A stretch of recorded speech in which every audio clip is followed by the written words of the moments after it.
Welcome everyone, welcome back to the channel and welcome to Clarity for Sure. Today's session is about a very important topic, that is securitization. So this particular topic is very important when it comes to examination like RBI and SEBI and also other regulatory body examination as well. Fine. So let's start out today's session, but before we move forward, please do subscribe our YouTube channel, follow us on Telegram as well for daily updates. So let's start out today's session, and today's topic is about securitization in India. Fine. So first thing we should know why this particular topic was there in news. So this particular topic was there in news because of the following reason. As you can see, this is the screenshot of Business Standard newspaper, and here you can see this topic was there in the news because of the following reasons. The first one was India moves to deepen junk debt market by allowing bad loan securitization. And this news was also covered in our DCA, that is Daily Current Affairs. Fine. The second one was RBI proposes market based mechanism for securitization of stressed assets. So what are they? They are basically non-performing assets or bad loans. Fine. So here you can see this news was also covered in our DCA initiative कि RBI has allowed market driven securitization of stressed assets, of non-performing assets or bad loans. Fine, bad loans. Expanding beyond standard performing loans, this move is expected to attract foreign portfolio investors and private credit funds, adding depth to India's underdeveloped high-yield junk debt market. Fine. So this was the news which makes this particular topic very important. Let's go back to our slides. So first we will be understanding the definition of this particular topic, and later on we'll understand this topic in a very detailed manner. We'll understand each and every entity and their role in the securitization process. Fine. Let's start our today's session with the definition of securitization. So the definition is securitization is a financial innovation, fine, that converts illiquid assets. What do you mean by illiquid assets here? Assets which are not liquid in nature.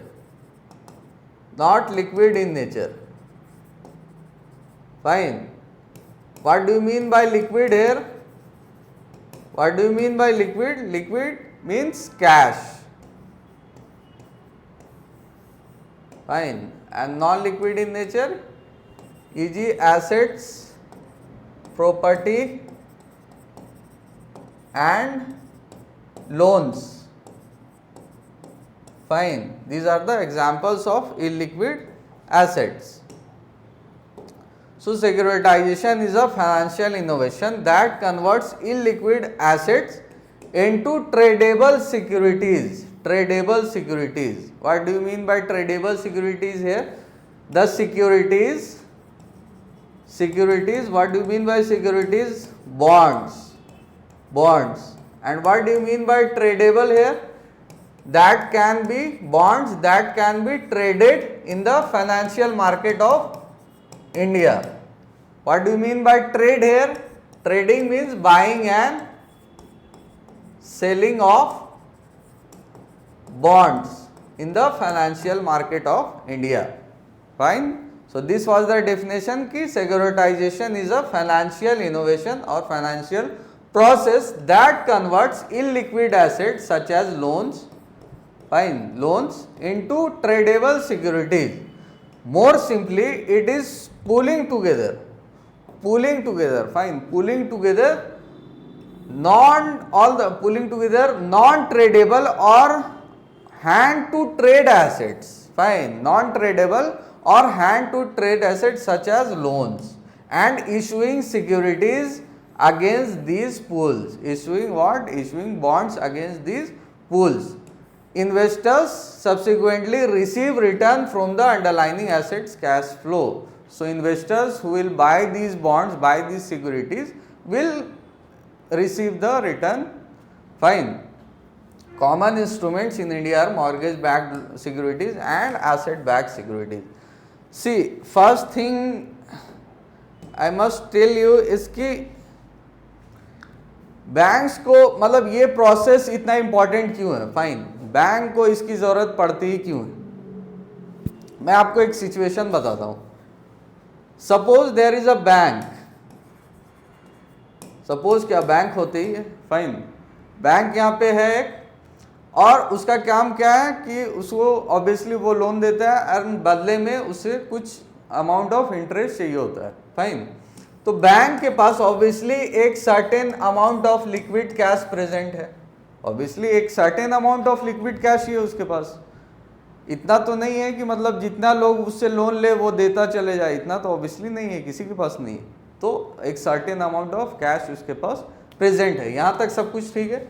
अब suppose एक person है, that is person A. Fine, there is a person, that is person A, who is asking for loan, asking for loan, कि bank मुझे loan चाहिए, बदले में ये मेरा एसेट है, इसे आप गिरवी रख लो.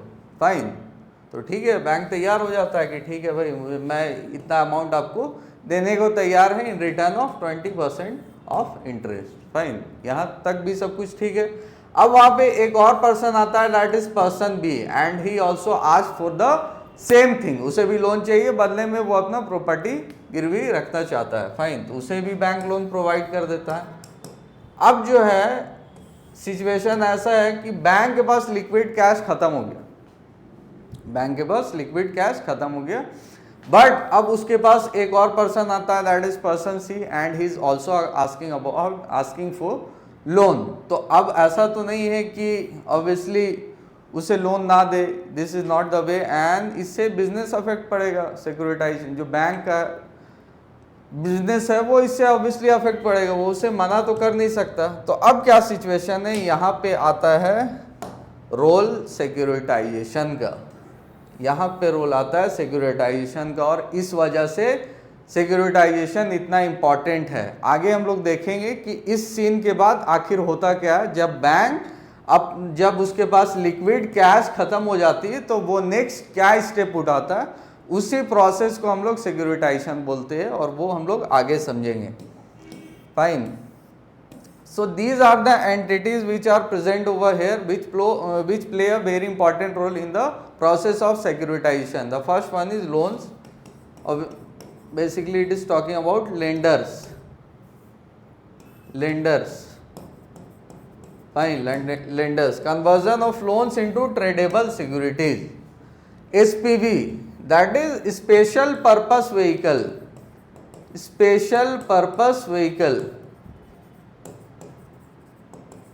फाइन, ये क्रिएट किया जाएगा बैंक के द्वारा, ये क्रिएट किया जाता है बैंक के द्वारा, और यही जो है वो उन पूल ऑफ एसेट को कन्वर्ट करता है ट्रेडेबल सिक्योरिटीज में. This entity will play a very very important role in this whole process. The third one is transferring asset into SPV and breaking into tranches. Tranches term, this will understand this term later. And finally there is investor who will buy the securities. Fine. This is our NABARD program, you can see here. So what services we are providing and what we have achieved so far, this is all there, that is all there.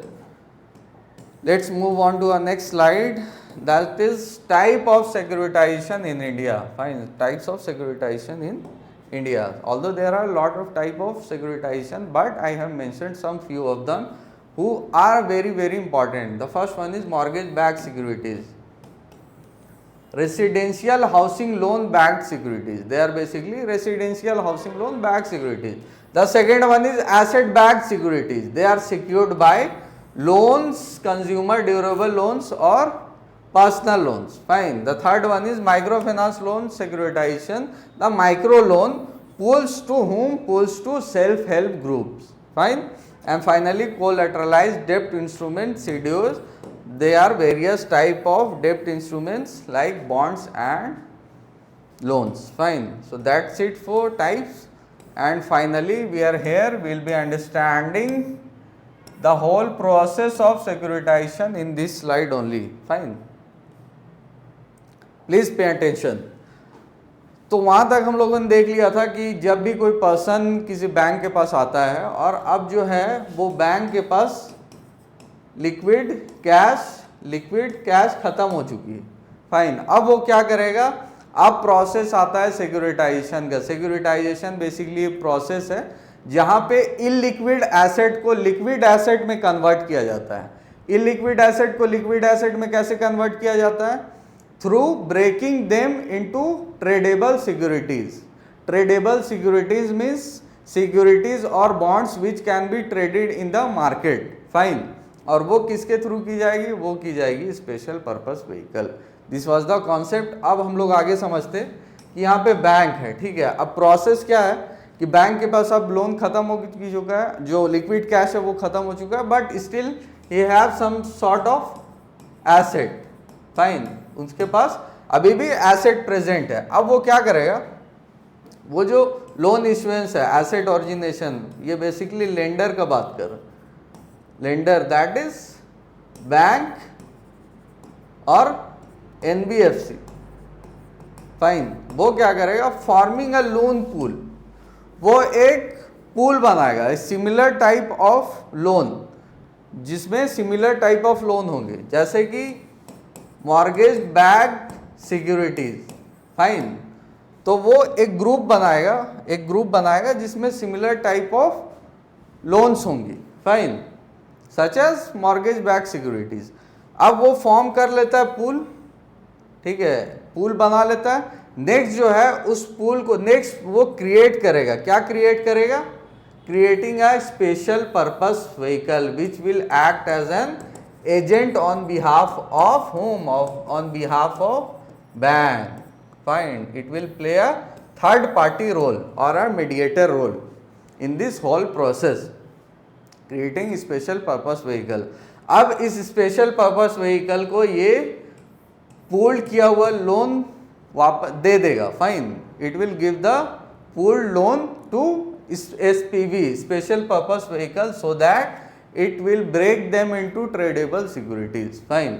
अब क्या करेगा, वो special purpose vehicle उस asset को, उस pool of loan को tradable securities में convert कर देगा। सिक्योरिटीज मीन्स बॉन्ड्स में कन्वर्ट कर देगा। फाइन। और उन बॉन्ड्स को 3 कैटेगरीज में डिवाइड करेगी, 3 कैटेगरीज में डिवाइड करेगा, and this process is called tranching. Fine. So there are 3 categories present over here.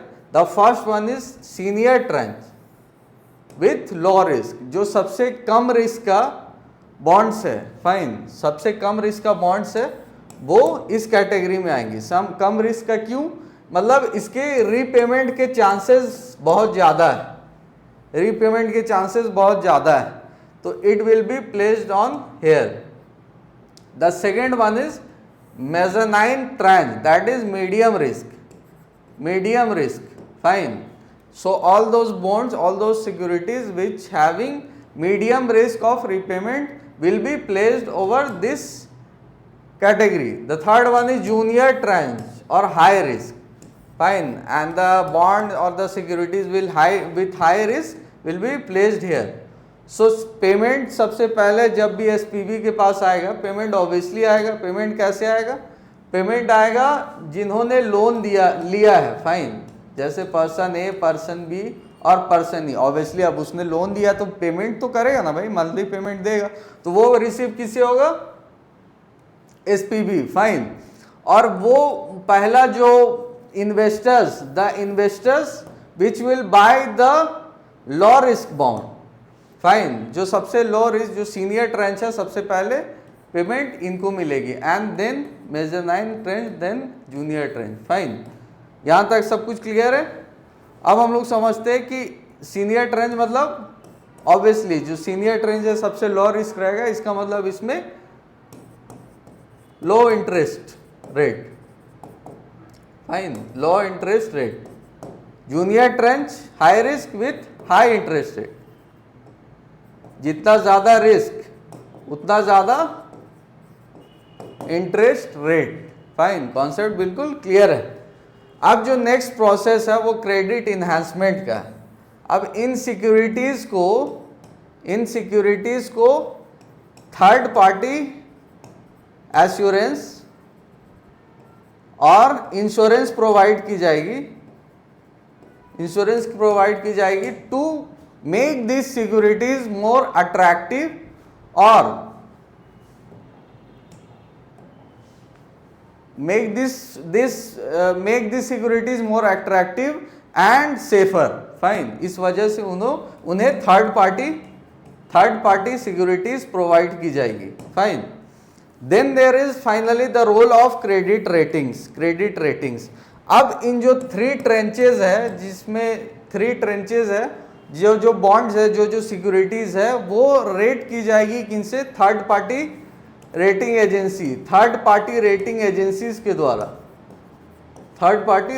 Agencies के द्वारा सच एज क्रिसिल का नाम आप लोगों ने सुना होगा. These are third party credit rating agencies.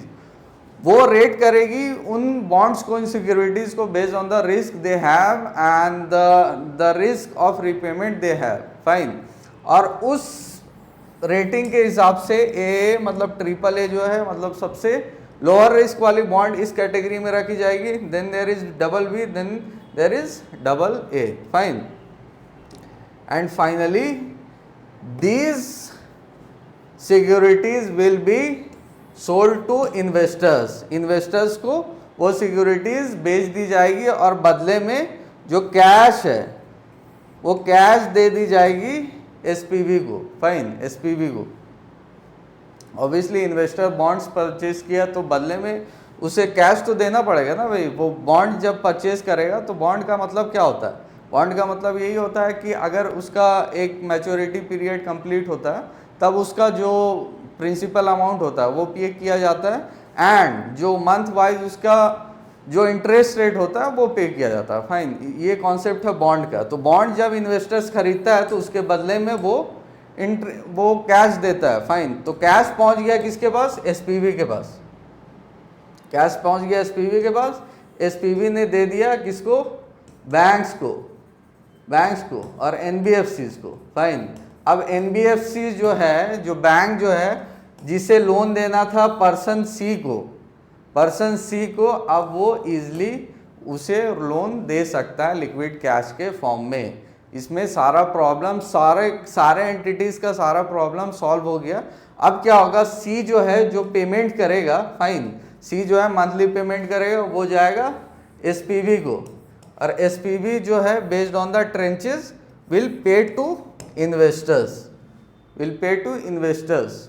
अब इस सिनेरियो में एक चीज़ आप लोग गौर कीजिए कि ये जो पूरा का पूरा सेटअप है, ये जो पूरा सिस्टम है, उसमें जो लोन लेने वाला, फाइन, सपोज ये लोन लेने वाला एक पर्सन है और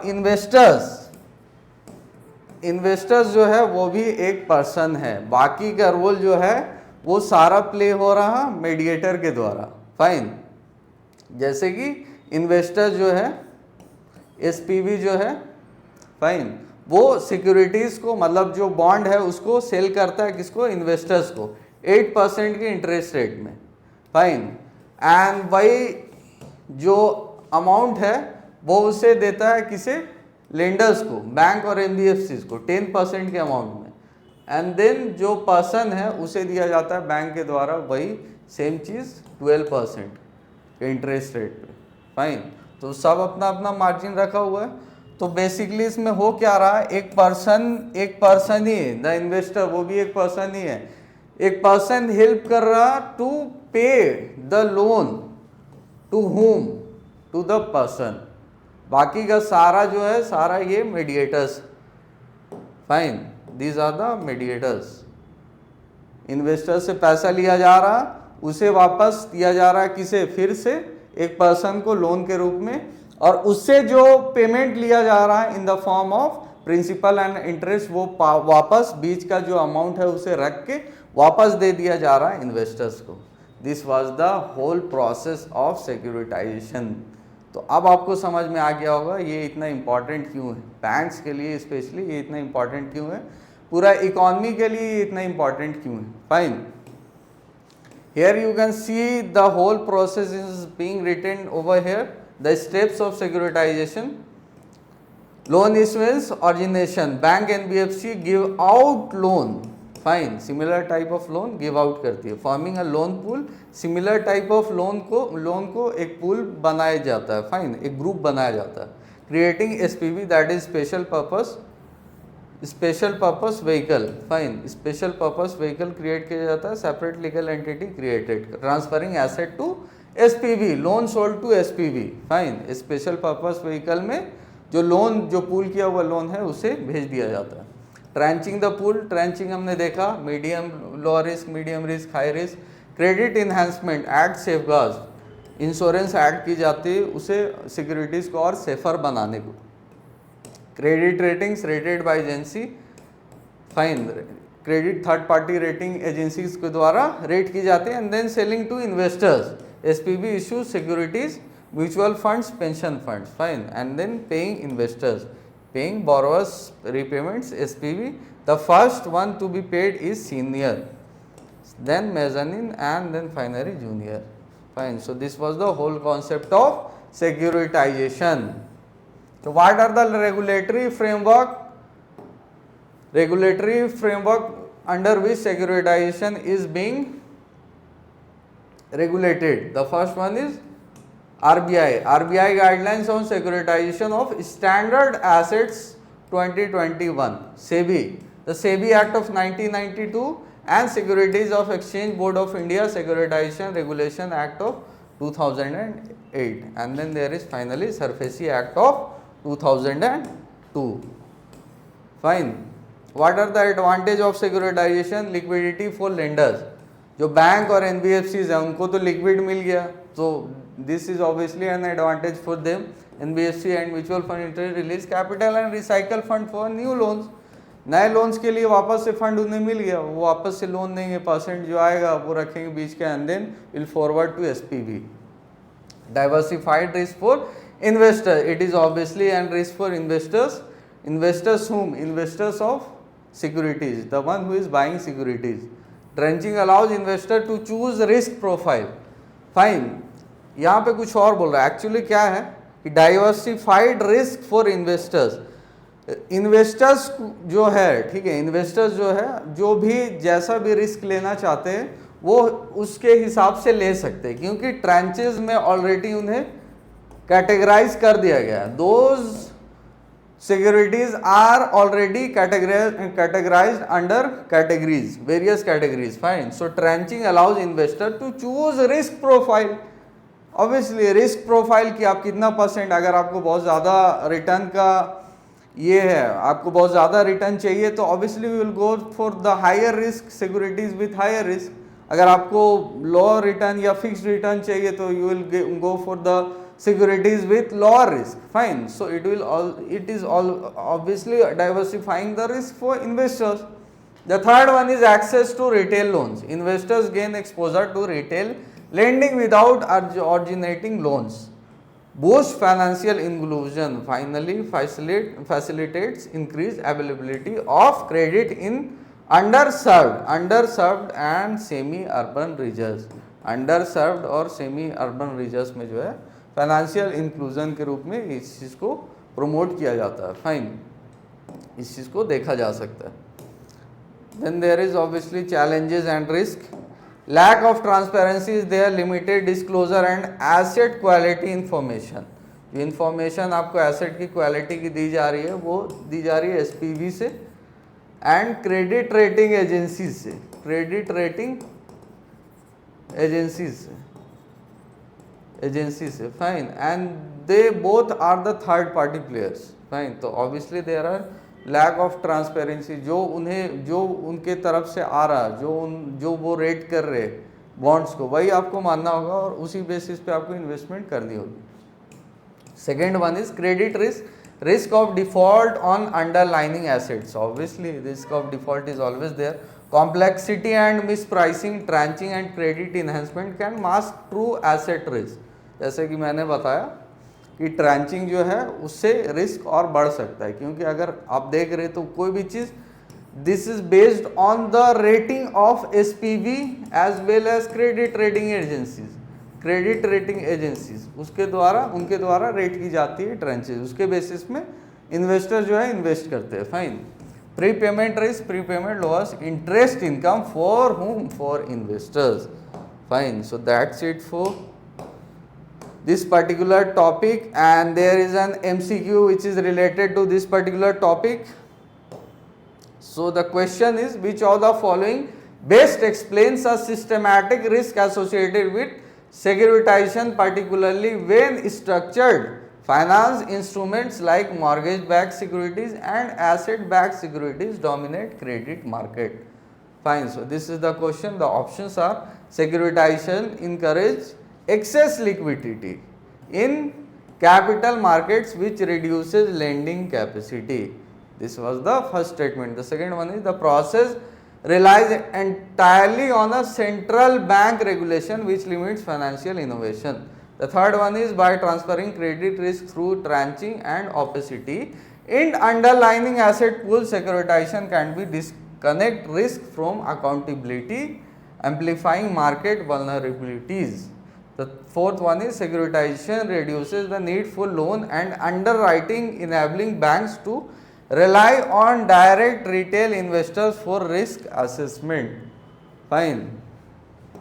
This was our fourth statements, and finally there is the fifth one, that is creation of ETFs through securitization improves credit rating transparency, thus limiting long-term systematic risk. So in this question it is asking about the best explanation of systematic risk association with securitization. So this question is about securitization, and you guys have to tell the correct answer of this question in the comment section. I'll tell the correct answer of this question in the next session.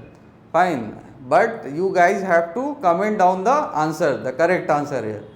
So that's it for this particular topic. That's it for today's session. Hope you guys like the video. If you like the video, please do subscribe our YouTube channel. Follow us on Telegram as well for daily updates. Thank you so much.